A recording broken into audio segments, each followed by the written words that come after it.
मेरा नाम मनोज है। मैं कुछ सालों पहले नेपाल में नौकरी करने के लिए गया था। मैं वहां पर फैक्ट्री में नौकरी करता था और मुझे वहां पर एक बंगाली लड़की मिल गई। वो मुझे पसंद आ गई थी, इसीलिए मैंने उससे शादी कर ली, लेकिन उस लड़की की फैमिली बंगाल में ही रहती थी। मेरी शादी के 6 महीने बाद ही फैक्ट्री में एक हादसा होने की वजह से मेरा एक हाथ कट गया। मेरा एक हाथ कट जाने की वजह से मैं लाचार हो गया था। ये दिन मेरी जिंदगी का सबसे बुरा दिन था। इससे पहले मैं अच्छे पैसे भी कमाता था। मैं अपनी फैमिली को भी पैसे भेजा करता था, लेकिन अब मेरा एक हाथ नहीं था और मेरी एक टांग में फ्रैक्चर भी हो गया था, जिससे मैं चल तो पाता था, लेकिन मुझे चलने में बहुत दिक्कत आती थी और मैं लाचार हो गया था। अब जबकि मेरी शादी हो गई थी और मेरा कोई ऐसा सहारा नहीं था जो मुझे कमा कर दे सकता, इसीलिए अब मुझे ही कुछ करना था। मेरी पत्नी ने मुझे आइडिया दिया, क्यों ना मैं मिठाई बनाती हूँ और आप हमारे इस छोटे से घर में ही जो छोटी सी बैठक बनी हुई है, वहीं पर मेरी बनाई हुई मिठाई बेच लिया करो। मुझे अपनी पत्नी का ये आइडिया पसंद आया और इसीलिए मैंने अपने घर की बैठक में मिठाई बेचना शुरू कर दिया। मेरी पत्नी सारा दिन घर में रहती और मैं बैठक में बैठकर मिठाई बेचा करता था। मुझे यह काम करते हुए लगभग 1 हफ्ता हो गया था, लेकिन मेरी सारी मिठाई रखी की रखी रह जाती थी। मेरा एक जानने वाला था जो मिठाई बनाने का सामान मार्केट से लाकर मेरी पत्नी को देकर चला जाता था।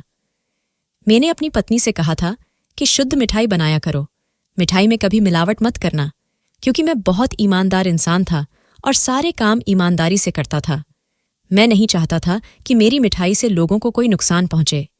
मैंने अपनी पत्नी से कहा, पहले ही मुझ पर इतना बड़ा हादसा गुजर चुका है, इसीलिए मैं कोई बेईमानी नहीं करना चाहता। शुद्ध मिठाई बेचूंगा, जिससे लोगों को नुकसान नहीं पहुंचे, बल्कि मिठाई खाने से उनकी हेल्थ अच्छी हो। लेकिन मुझे अपनी दुकान पर बैठे हुए पूरा पूरा दिन गुजर जाता था, कोई मिठाई खरीदने ही नहीं आता था। हमारे घर में एक भी फ्रिज थी, वह भी छोटी थी, और मैं बासी मिठाई अपने कस्टमर को नहीं बेचना चाहता था। मेरी पत्नी कहती कि अगर हम मिठाई फ्रीज में नहीं रखेंगे तो खराब हो जाएगी। मेरी पत्नी ने सारी मिठाई ली और मोहल्ले के सारे बच्चों को बांट दी। मेरी पत्नी का नाम श्रेया था और वह बंगाली थी, लेकिन यहाँ पर वह अपने किसी रिश्तेदार के यहाँ आई हुई थी। जब मैं यहाँ अपनी फैक्ट्री में काम करता था, तब मुझे वह पसंद आ गई थी, इसीलिए मैंने उससे शादी करने के लिए कहा। श्रेया ने जब अपने माता पिता से हमारे बारे में बात की, तो उसके माता पिता भी हमारी शादी के लिए तैयार हो गए थे, और जब मैंने अपने पेरेंट्स से पूछा, तो वह भी हमारी शादी के लिए तैयार हो गए थे। हमने बड़ी सादगी से ही शादी की थी। हम दोनों की हमारी शादी के दिन के लिए नेपाल आ गए थे, अब जबकि मैं नेपाल में ही काम करता था। इसीलिए मैंने यहाँ एक किराए का मकान खरीदा और अपनी पत्नी के साथ इस किराए के मकान में शिफ्ट हो गया था। मेरी पत्नी हर 6 महीने में यहाँ पर आती रहती थी, इसीलिए वह यहाँ की हर चीज को जानती थी और उसे यहाँ के हर रास्ते के बारे में मालूम था। मेरी पत्नी बहुत खूबसूरत है, मैं भी कोई कम खूबसूरत नहीं था, मैं बहुत स्मार्ट हूँ। मेरे माता पिता ने श्रेया को कहा भी था कि तुम हमारे साथ चलो, लेकिन वह मेरा साथ छोड़कर कहीं नहीं गई और मेरी शादी के पूरे 6 महीने बाद मेरे साथ हादसा हो गया था, जिसकी वजह से मेरा एक हाथ कट गया और एक टांग में फ्रैक्चर हो गया। यहाँ नेपाल में मैं किसी को नहीं जानता था, लेकिन श्रेया की यहाँ पर सबसे जान पहचान थी। अब जब मेरे साथ यह हादसा हो गया तो मेरे माता पिता ने मुझसे बहुत कहा कि तुम भोजपुर वापस आ जाओ, लेकिन मैं भोजपुर वापस नहीं जा सकता था, क्योंकि भोजपुर में मुझे अपने हिसाब का कोई काम नहीं मिल रहा था, क्योंकि मैं पढ़ा लिखा नहीं था और मेरा मानना यह है कि अनपढ़ इंसान की कोई वैल्यू नहीं होती। बहुत से ऐसे लोग हैं जिन्हें नौकरी आसानी से नहीं मिल पाती। इसीलिए मैं चुपचाप नेपाल चला आया था और यहाँ पर एक फैक्ट्री में नौकरी कर रहा था। यहाँ मुझे पैसे अच्छे मिल जाते थे, इस वजह से मेरे घर के हालात भी बेहतर हो गए थे। मेरे माता पिता भी खुश रहने लगे थे। हमारे घर से गरीबी दूर हो गई थी। मुझे नेपाल में नौकरी करते हुए 2 साल हो गए थे, इसीलिए मुझे नेपाल की ही आदत पड़ गई थी।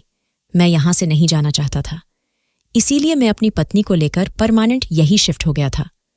मेरी पत्नी ने भी कहा था कि चलो हम यहाँ से चलते हैं, लेकिन मैं भोजपुरी जाकर अपने माता पिता पर बोझ नहीं बनना चाहता था, क्योंकि मेरे पिता भी बूढ़े हो चुके थे। घर में मेरे 2 भैया और 2 भाभियां भी रहती थीं।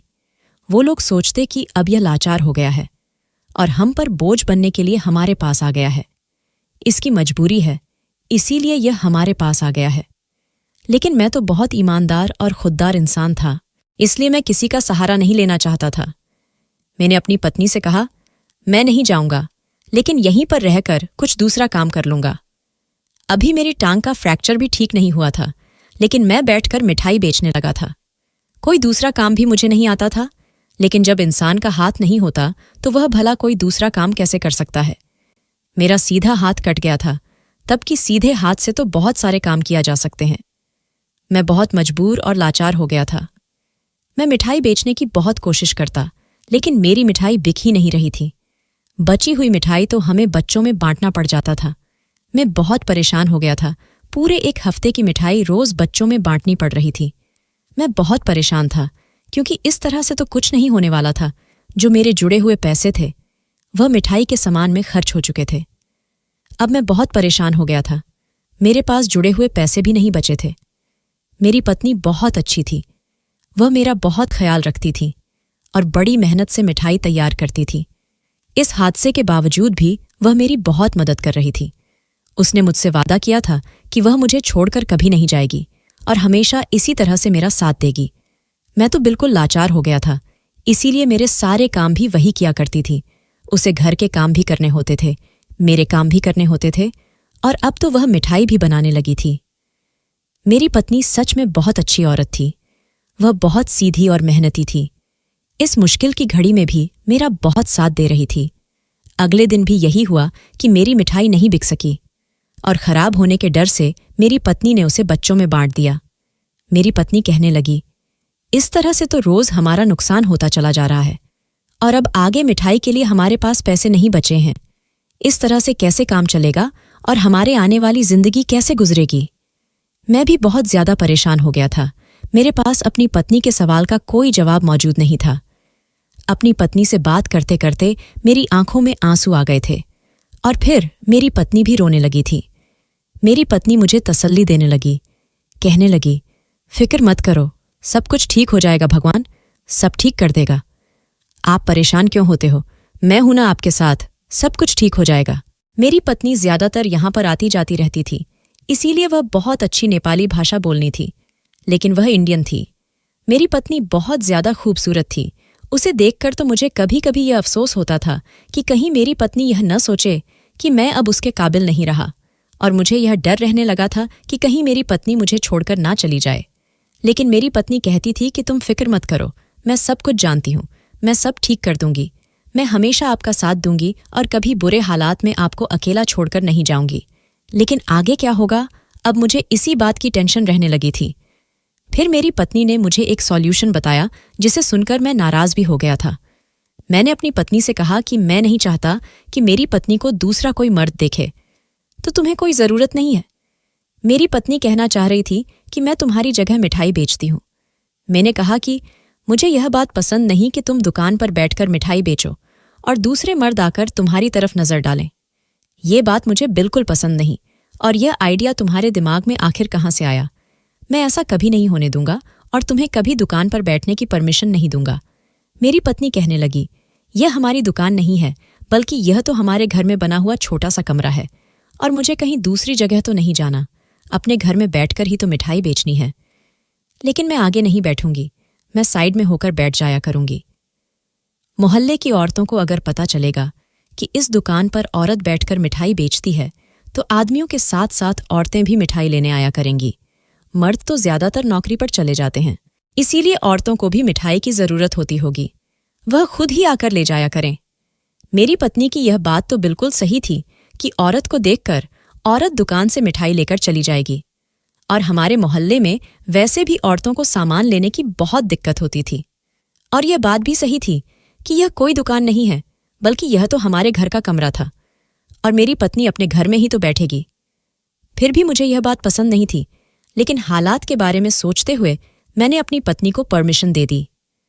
फिर अगले दिन मुझे खबर मिली कि बंगाल से मेरी पत्नी की बहन खुशी आ रही है। वो मेरी तबीयत देखने के लिए आ रही थी।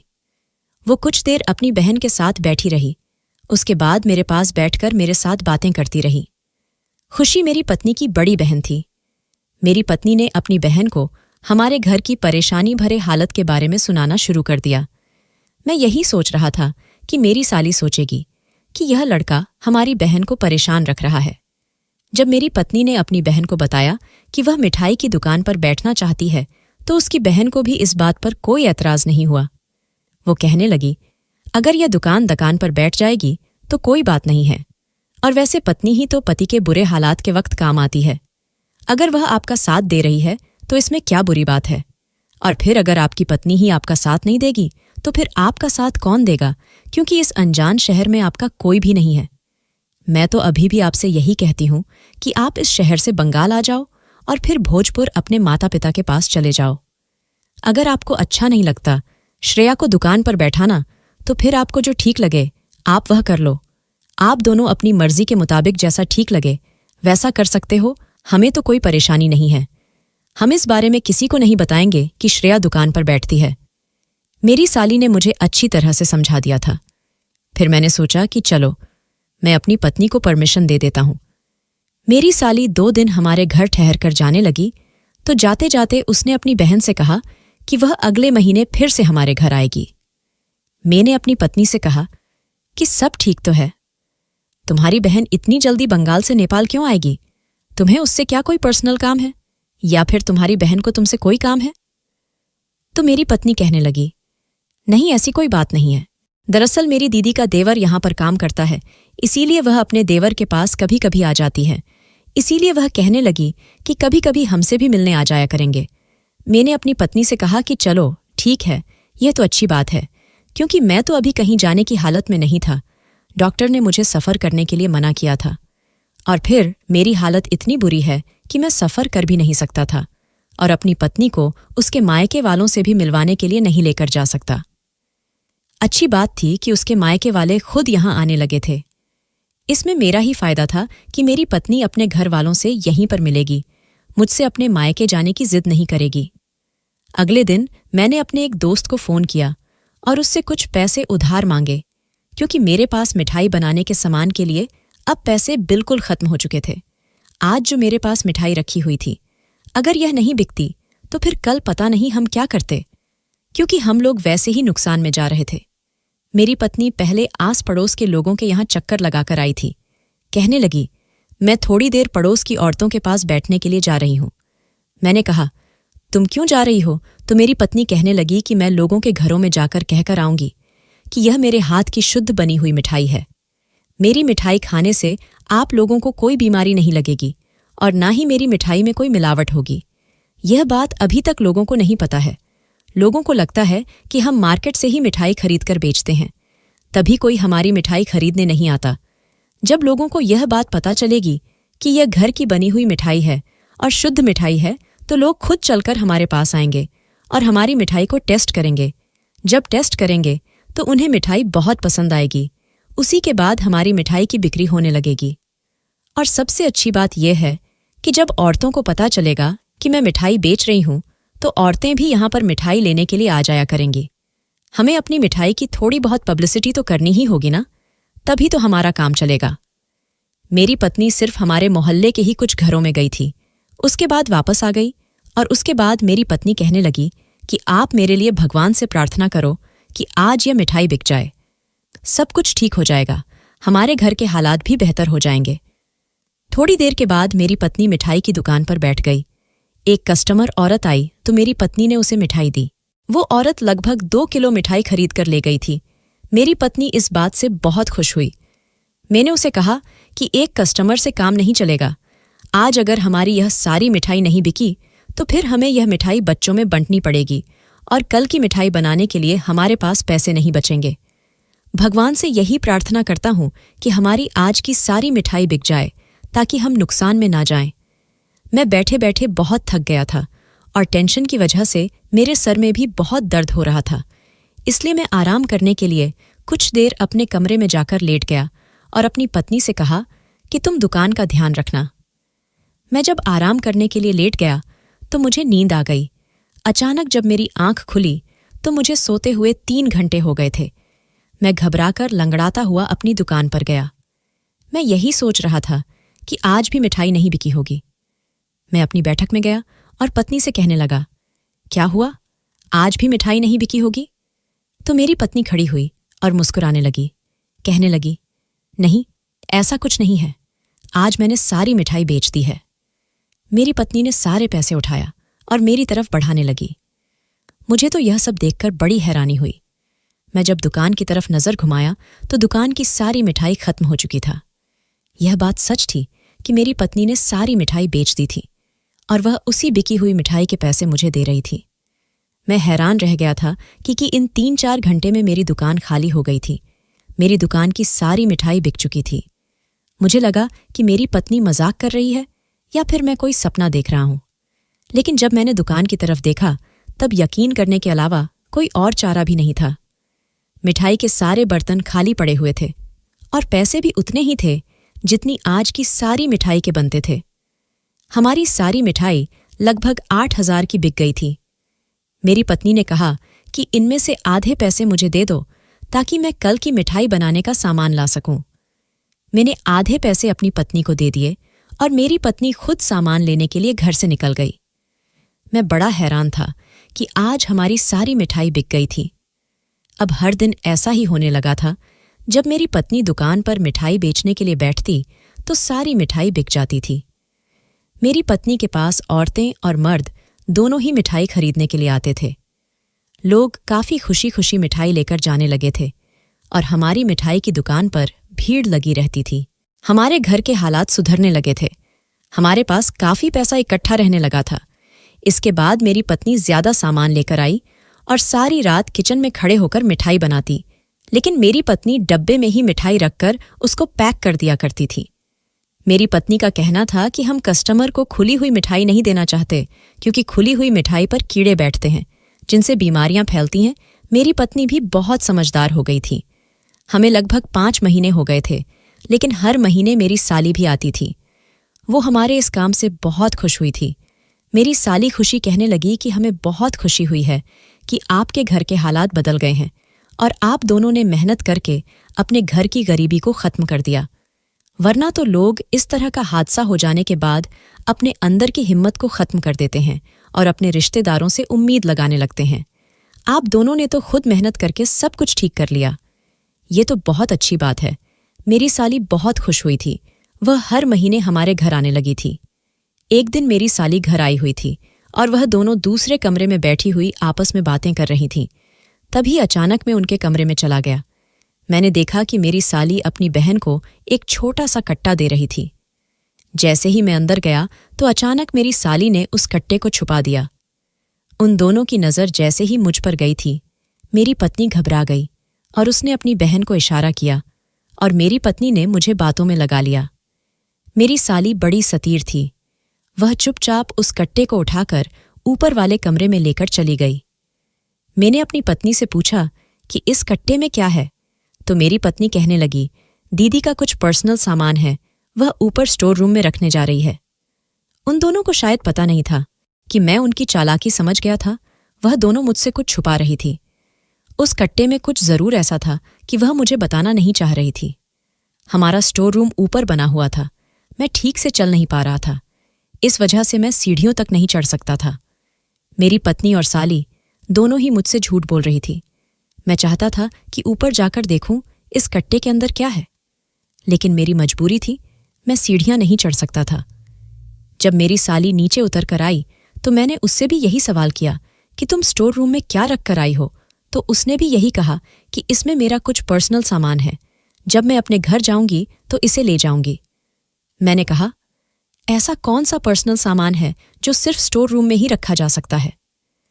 मेरी पत्नी और मेरी साली ने दोनों ने मुझे बातों में लगा लिया और बातों बातों में मुझे ऐसा कर दिया कि मैं उस कट्टे बात को बिल्कुल भूल गया। लेकिन रात के टाइम ही मुझे पता चला कि 1 घंटे बाद मेरी साली बंगाल जा रही है। जब मेरी साली चली गई तो मैंने अपनी पत्नी से कहा कि वह अपना पर्सनल सामान नहीं लेकर गई, तो मेरी पत्नी ने कहा कि नहीं, वह शायद अपना सामान भूल गई है, कोई बात नहीं, अगली बार आएंगी तो ले जाएगी।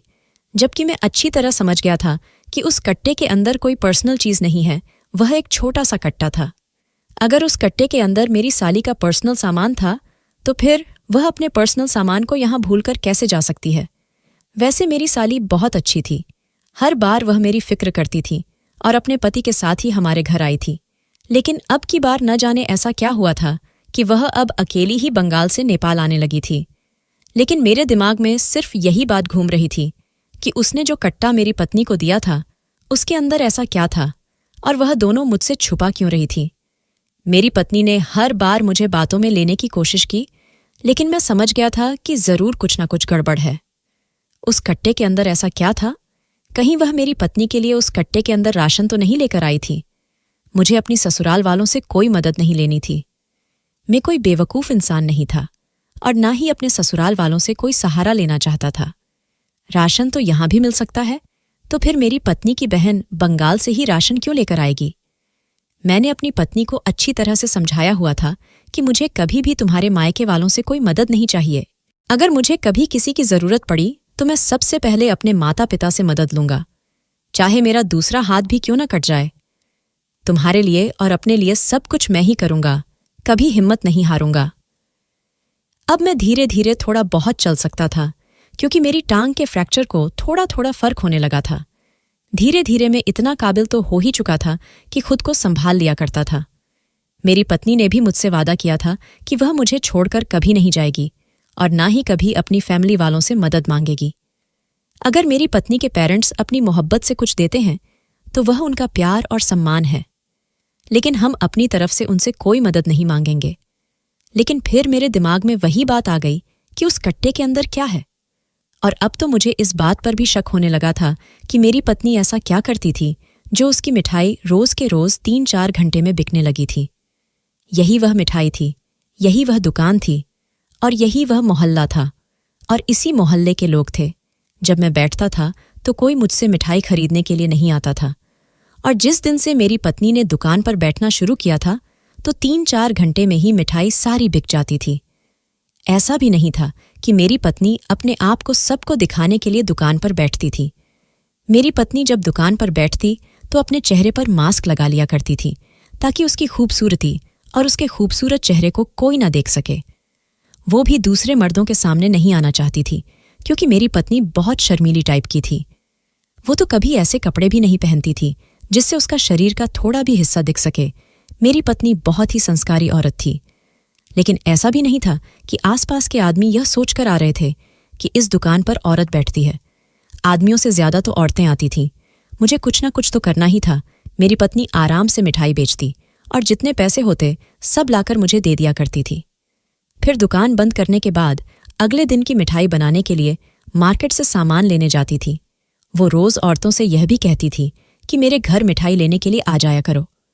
हमारी दुकान पर मर्द काम और औरतें ज्यादा आती थीं। चलते फिरते जिस औरत पर भी मेरी पत्नी की नजर पड़ जाती तो वह उसको हमारी दुकान के बारे में और मिठाई के बारे में बताने लगते, और वही औरतें हमारी दुकान पर मिठाई लेने के लिए आ जाती थी। अब मेरी पत्नी ने मिठाई की और ज्यादा वैरायटी बनानी शुरू कर दी थी। हमारी दुकान की मिठाई बिकते हुए लगभग 8 महीने गुजर चुके थे। मेरी टांग का फ्रैक्चर भी काफी हद तक ठीक हो चुका था और मैं ठीक से चल रहा था। मैंने अपनी पत्नी से कहा कि मैं डॉक्टर के पास जा रहा हूं। मेरी पत्नी वैसे तो मेरे साथ डॉक्टर के यहां जाती थी, लेकिन मैं काफी बेहतर महसूस कर रहा था। इसीलिए मैंने अपनी पत्नी से कहा कि मैं खुद चला जाऊंगा, तुम दुकान पर बैठो। मेरी पत्नी ने कहा कि ठीक है, आप चले जाओ, अगर आपको अकेले जाना बेहतर लगता है तो। वो कहने लगी, मुझे वैसे भी मिठाई बेचनी है, आज दिवाली का दिन है, कस्टमर ज्यादा आएंगे, उसके बाद मुझे घर की सजावट भी करनी है। मैंने कहा, ठीक है, तुम अपने काम से फ्री हो जाओ, उसके बाद हम दोनों रात को बाहर कहीं घूमने जाएंगे। मेरी पत्नी यह बात सुनकर खुश हो गई थी।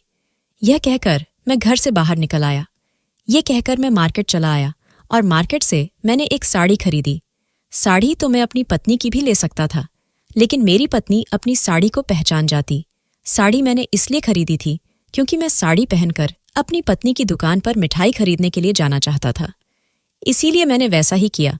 मैंने एक सुनसान जगह पर खड़े होकर साड़ी पहन ली और घूंघट डालकर अपने चेहरे को अच्छी तरह से छुपा लिया। मैं बड़ी खामोशी से अपनी पत्नी की दुकान पर आ गया था और अपने आप को इस तरह से कर लिया था कि कहीं मेरी पत्नी मुझे पहचान न जाए। मैंने औरत जैसी आवाज निकालकर कहा, मुझे 1 किलो मिठाई चाहिए। ऐसा मैं इसलिए कर रहा था क्योंकि मुझे यह जानना था कि कहीं मेरी पत्नी कोई गड़बड़ तो नहीं कर रही है। अगर उसने मुझसे पैसे ले लिए और मुझे मिठाई दे दी तो मैं समझ जाऊंगा कि मामला क्या है। वैसे मुझे अपनी पत्नी पर ज्यादा शक नहीं करना चाहिए था, लेकिन शक करना भी जरूरी था, क्योंकि मैं भी तो उसी दुकान पर बैठा करता था जिस पर मेरी पत्नी बैठ रही थी। फिर मुझसे कोई मिठाई क्यों नहीं खरीदता था और मेरी पत्नी से क्यों खरीद रहा था? बस यही बात मुझे परेशान कर रही थी। और यही सब जानने के लिए मैं साड़ी पहनकर औरत के रूप में अपनी पत्नी के पास मिठाई लेने के लिए आया था। मैंने शॉल भी ढकी हुई थी क्योंकि ठंड बहुत हो रही थी, इसीलिए मेरी पत्नी को भी यही लगता कि मैं एक औरत हूं। तभी अचानक मेरी पत्नी ने कहा कि आपकी 1 किलो मिठाई पैक कर दी है, इसके अलावा वो आपको कितनी देनी है? मैंने कहा कि क्या कितनी देनी है? तो मेरी पत्नी कहने लगी, वही 1 किलो देनी है या 2 किलो देनी है? मैंने कहा कि 1 किलो दे दो, क्योंकि मैं समझ नहीं पा रहा था कि मेरी पत्नी किस चीज़ की बात कर रही है। इसीलिए मैंने वह जिस चीज़ की बात कर रही थी वह चीज़ भी 1 किलो पैक करवा ली थी। मैं पैसे देकर वापस आ रहा था तो मेरी पत्नी कहने लगी, आप दोबारा वापस आना, आपको यह चीज़ बहुत पसंद आएगी क्योंकि यह प्योर माल है। और मैं ये सामान लेकर अपने दोस्त के घर चला गया। वहां जाकर मैंने उसके कमरे में बैठकर जब वह सामान खोला तो मिठाई के डब्बे में तो मिठाई ही मौजूद थी, लेकिन जब मैं दूसरा वाला डब्बा खोला तो मैं हैरान रह गया कि इस डब्बे के अंदर 1 किलो फिटकरी मौजूद थी। मेरा दोस्त भी वहीं पर मौजूद था और मेरा दोस्त उस फिटकरी को देखकर हैरान रह गया, जबकि मैं फिटकरी को देखकर हैरान नहीं हुआ था, क्योंकि फिटकरी तो एक नॉर्मल सी चीज़ है। मेरे दोस्त ने कहा कि तुम ये क्या चीज़ उठाकर लाए हो? तुम इसे मेरे घर से ले जाओ, वरना यहां पर पुलिस आ जाएगी। मैंने कहा, यह तो फिटकरी है और फिटकरी होने से किसी के घर में पुलिस कैसे आ सकती है? मेरा दोस्त कहने लगा, तुम पागल हो गए हो, तुम्हें नहीं पता कि यह कोई मामूली फिटकरी नहीं है, यह ऐसी फिटकरी है जिससे औरतें नशा करती हैं। मेरे दोस्त ने कहा कि तुम्हारी पत्नी दुकान में बैठकर गलत काम कर रही है। इसका मतलब यह है कि तुम्हारी पत्नी अगर बेकानूनी काम कर रही है, अभी तक शायद पुलिस को इस बारे में नहीं पता है कि तुम्हारी पत्नी यह चीज़ अपनी दुकान पर बेच रही है। अगर पता चल गया तो पुलिस तुम्हें और तुम्हारी पत्नी को गिरफ्तार कर लेगी और इतनी लंबी सज़ा होगी कि तुम कभी जेल से रिहा नहीं हो सकोगे। यह सुनकर तो मैं घबरा गया था और मेरा पूरा शरीर कांपने लगा था, क्योंकि मैं बहुत ईमानदार आदमी था। मैं कभी बेईमानी वाले काम नहीं करता था, तो फिर यह मेरी पत्नी क्या कर रही थी? लेकिन मैं सोच में पड़ गया था कि मेरी पत्नी के पास यह फिटकरी कहाँ से आई थी। फिर मेरे दिमाग ने काम किया और मैं समझ गया कि हर महीने जो मेरी साली मेरे घर आती है और वह जो कट्टा लेकर आती है, शायद उस कट्टे के अंदर यही फिटकरी होती है और उस दिन भी उस कट्टे के अंदर यही फिटकरी होगी। ये चीज़ वह बंगाल से लेकर आ रही थी। मेरे दोस्त ने बताया कि यह फिटकरी यहाँ पर कहीं नहीं मिलती, यह सिर्फ दूसरे शहरों में पाई जाती है, क्योंकि नेपाल में फिटकरी बैन है और कोई भी फिटकरी का व्यापार नहीं कर सकता, क्योंकि यह मामूली फिटकरी नहीं है। यह एक ऐसी फिटकरी है जिसको पानी में मिलाकर पीने से इसका नशा किया जाता है। मेरे दोस्त ने बताया कि इस फिटकरी की एक खास बात यह भी है कि जो भी औरत यह फिटकरी पानी में मिलाकर पीती है उसे कभी प्रेगनेंसी नहीं रहती। इसीलिए इस फिटकरी का ऐसी ही औरतों सेवन करती है जिन्हें बच्चा नहीं चाहिए होता। मैंने सोचा, तभी तो हमारी दुकान पर ज्यादातर औरतों की भीड़ लगी रहती है। इसका मतलब यह था कि मेरी पत्नी और उसकी बहन यह दोनों मिलाकर इस काम को अंजाम दे रही थी। और जो मेरी साली मेरी पत्नी के लिए कट्टा लेकर आई थी, वो भी इसी फिटकरी का कट्टा था और वो ये चीज़ बंगाल से लेकर आ रही थी और ये दोनों मिलकर मेरी आंखों में धूल झोंक रही थी। मिठाई के साथ इस तरह की चीज़ बेचना कोई अच्छा काम नहीं था। मैं तो इस फिटकरी को वही मामूली फिटकरी समझ रहा था जो कि हम लोग इस्तेमाल करते हैं, लेकिन जब मुझे यह पता चला कि यह कोई मामूली फिटकरी नहीं बल्कि यह नशा करने वाली फिटकरी है, तो यह सुनकर मेरे पैरों तले से ज़मीन निकल गई थी और अब मुझे कुछ भी करके इस गलत काम को रोकना था। लोग हमारे यहाँ मिठाई लेने के बहाने साथ ही इस चीज़ को भी खरीदने आते थे। इसका मतलब यह था कि मेरी मिठाई की दुकान पर सारी नशा करने वाली औरतें ही आ रही थीं, और या फिर कुछ ऐसी औरतें जिनको प्रेगनेंसी नहीं चाहिए थी। वो औरतें अपने घर वालों से रहती होगी कि हम मिठाई लेने जा रहे हैं, जबकि वो औरतें यह गलत फिटकरी लेने आई थीं। उन्हें मिठाई भी मिल जाती थी, अलग से फिटकरी को भी खरीद लिया करती थी। इस फिटकरी के पैसे मेरी पत्नी मुझे नहीं देती थी, शायद अपने पास ही संभाल कर रख रही थी, लेकिन मिठाई के पैसे तो वह मुझे रोज के रोज दे दिया करती थी। मैंने अपना सर पकड़ लिया और मेरा दोस्त कहने लगा, अब तुम्हें कुछ भी करके इस काम को बंद करवाना होगा, क्योंकि अगर धोखे से भी पुलिस को इस बात की खबर लग गई तो यहाँ की पुलिस तुम्हारे घर को सील कर देगी और तुम दोनों पति पत्नी को जेल में डाल देगी। अपने दोस्त की बात सुनकर तो मैं और भी ज्यादा घबरा गया था। मेरे दोस्त ने कहा, ये वाली फिटकरी नेपाल में बैन है, इसीलिए तुम्हारी पत्नी यह फिटकरी यहां पर ज्यादा पैसों में बेच रही है। मैंने सोचा कि यह बहुत गैर कानूनी काम है और मैं ठहरा इज्जतदार आदमी, इसीलिए मैं इस तरह का गलत काम कभी नहीं होने दे सकता। मैं फौरन ही घर गया और अपनी पत्नी से जाकर सवाल किया कि तुम्हारी बहन हर महीने हमारे घर क्यों आती है और क्या लेकर आती है।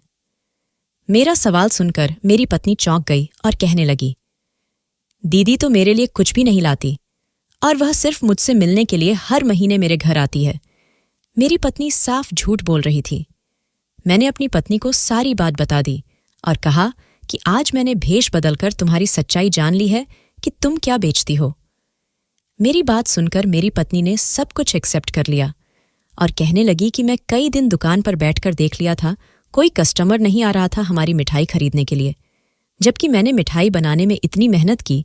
मैं इतनी मेहनत से मिठाई बनाती और साफ सफाई का भी बहुत ध्यान रखती थी और चाहती थी कि लोगों को शुद्ध मिठाई मिल सके। मैं लोगों को यकीन दिलाया कि हमारी मिठाई शुद्ध मिठाई होती है, इसमें किसी तरह की कोई मिलावट नहीं है। लेकिन किसी को मेरी बात पर यकीन नहीं आया और कोई कस्टमर भी हमारी दुकान पर मिठाई खरीदने के लिए नहीं आया और हमारा भी नुकसान होता चला जा रहा था। मैं बहुत परेशान हो गई थी। फिर एक दिन मैंने किसी से सुना कि यहाँ पर फिटकरी बैन है। फिटकरी इसलिए बैन की गई है क्योंकि यहाँ की फिटकरी से नशा किया जाता है और औरतें फिटकरी का इस्तेमाल प्रेगनेंसी रोकने के लिए भी करती है। इसीलिए मैंने सोचा कि क्यों ना मैं वह वाली फिटकरी मंगा लूं और यहाँ पर बेचूं तो हमें कुछ फायदा होने लगेगा। अपनी बहन को फ़ोन किया और इस फिटकरी का नाम बताया तो मेरी बहन बंगाल से यह फिटकरी लेकर यहाँ आ गई। और यही वजह है कि दूसरे शहर में फिटकरी सस्ती मिलती है और हमारे शहर में फिटकरी महंगी। इसीलिए हर महीने मेरी बहन कट्टे में भरकर फिटकरी लेकर आ जाती थी। मेरी पत्नी कहने लगी कि इसमें कौन सी बुरी बात है, यह फिटकरी यहाँ के लोगों के लिए सोना है और वह लोग हमसे सोने के भाव ही खरीदते हैं, जबकि हमें यह फिटकरी बंगाल में सस्ती पड़ती है। मैंने अपनी पत्नी को डांट लगाई और कहा कि तुम इस गलत चीज की तारीफ कर रही हो, तुम्हें शर्म नहीं आती। इस तरह का काम करते हुए मेरी पत्नी कहने लगी कि अगर हमें फिटकरी बेचने से फायदा हो रहा है तो इसमें कौन सी बड़ी बात है। मैंने पत्नी से कहा, हमारी वजह से लोग नशा कर रहे हैं। सरकार ने नेपाल में फिटकरी को इसीलिए बंद किया है क्योंकि यहाँ के लोग गलत संगत में जा रहे थे और यही काम अगर तुम करोगी तो यहाँ के लोग फिर से गलत संगत में जा रहे हैं। तुम्हें पता है कि इस चीज का नाश करने से इंसान मौत के करीब तक पहुंच जाता है, लेकिन मैं तुम्हें यह काम हरगिज नहीं करने दूंगा। मैंने अपनी पत्नी से कहा कि अगर मेरे भाग्य में पैसा होगा तो मुझे मिल जाएगा, लेकिन ऐसे गलत तरीके से मुझे पैसा कभी नहीं कमाना। आज के बाद तुम यह काम नहीं करोगी और अगर तुमने यह काम किया तो मैं तुम्हें खुद पुलिस के हवाले कर दूंगा। मेरी ये बात सुनकर मेरी पत्नी घबरा गई थी। कहने लगी कि हमारे घर में तो बहुत सारी फिटकरी मौजूद है, अब मैं इसका क्या करूंगी। मैंने कहा, तुम इस फिटकरी को आग में जला देना ताकि इस फिटकरी के बारे में किसी को पता ना चल सके। मैंने अपनी पत्नी को बताया कि इस फिटकरी को बेचने की सजा सिर्फ जेल है और जो यह फिटकरी यहाँ पर बेचेगा उसकी तो जमानत भी नहीं होगी। मेरी पत्नी बुरी तरह से डर गई थी और उसने वह सारी फिटकरी जलाकर राख कर दी थी। मेरी पत्नी ने अपनी बहन से भी फिटकरी लाने के लिए मना कर दिया था। मेरी टांग का फ्रैक्चर काफी हद तक बेहतर हो गया था, इसीलिए मैंने वॉचमैन की नौकरी करने के लिए सोचा क्योंकि मेरी दोनों टांगें तो ठीक हो गई थीं और मेरा एक हाथ भी ठीक था, इसीलिए मैं बैठे बैठे वॉचमैन की नौकरी कर सकता था। और अब मैं एक स्कूल में वॉचमैन हूँ, वहां पर मुझे अच्छी सैलरी मिलती है। भगवान का लाख लाख शुक्र था कि इस फिटकरी के बारे में किसी को कुछ पता नहीं चला था। अगर पता चल जाता तो हम दोनों पति पत्नी को जेल भी हो सकती थी। लेकिन मेरी पत्नी ने इस बात की कसम खा ली थी कि वह आज के बाद कभी ऐसा गलत काम नहीं करेगी। अब हम दोनों पति पत्नी एक साथ बहुत खुश रह रहे हैं।